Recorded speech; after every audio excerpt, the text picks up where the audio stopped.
and say, oh, I have principles and don't you have principles? I have principles too. And one of my principles is obligation to people who were let down at the time of partition. Jaishankar का ये बयान भारत विरोधियों को गांठ बांधकर चुप कर बैठ जाना चाहिए, क्योंकि जब भारत बोलता है तो इनकी बोलती बंद हो जाती है। सीए पर नफरती बाजार पर ताला क्या लगा? नफरती ठेकेदारों से शांति बर्दाश्त नहीं हो रही और अब भी वो सीए पर जहर उगल रहे हैं, इस उम्मीद में कि भारत में कुछ बवाल हो जाए। बहुत ही चुनकर विषयों का हिस्सा उठाकर नफरती गैंग खुद तय करता है कि पीड़ित कौन है, जैसे कि सीए के मामले में हुआ। अब एक अमेरिकी सांसद ने सीए का मुद्दा उठाकर भारत को चुभने वाली बात कही।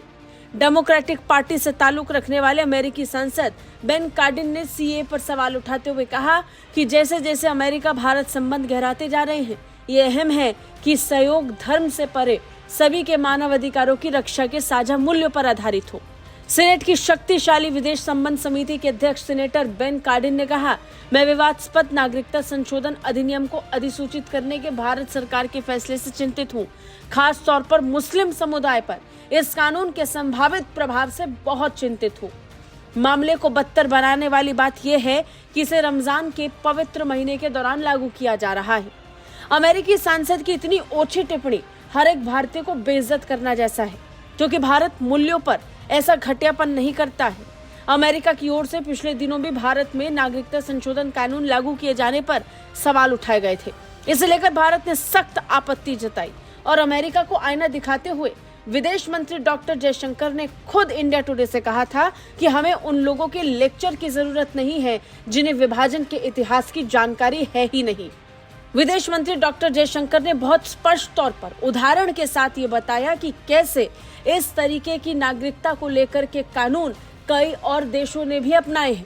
कई और देशों ने भी ठीक इसी तरीके से समुदाय पर आधारित और समाज में प्रताड़ित लोगों को इसी तरह नागरिकता दी है और भारत सीए के जरिए नागरिकता दे रहा है। भारत सरकार लंबे वक्त से कहती आई है कि सीए नागरिकता देने वाला कानून है, छीनने वाला नहीं है।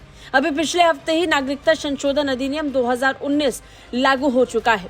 इससे पाकिस्तान, बांग्लादेश और अफगानिस्तान के ऐसे गैर मुस्लिम प्रवासियों को भारतीय नागरिकता मिलने का रास्ता साफ हो चुका है जिनके पास दस्तावेज नहीं है और वो 31 दिसंबर 2014 से पहले भारत आ गए थे। इसके साथ ही भारत सरकार ने यह भी साफ किया कि इससे भारतीय मुसलमानों को चिंतित होने की जरूरत नहीं है, क्योंकि सीएए उनकी नागरिकता प्रभावित नहीं करता है।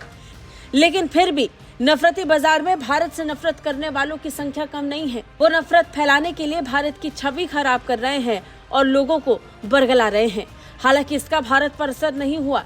इसका प्रमाण है भारत में सीएए का शांति से पूरे देश में लागू हो जाना, और इसी शांति से नफरती गैंग को बड़ी आपत्ति हो रही है। आपको क्या लगता है? कमेंट करके जरूर बताएं। ब्यूरो रिपोर्ट, भारत तक।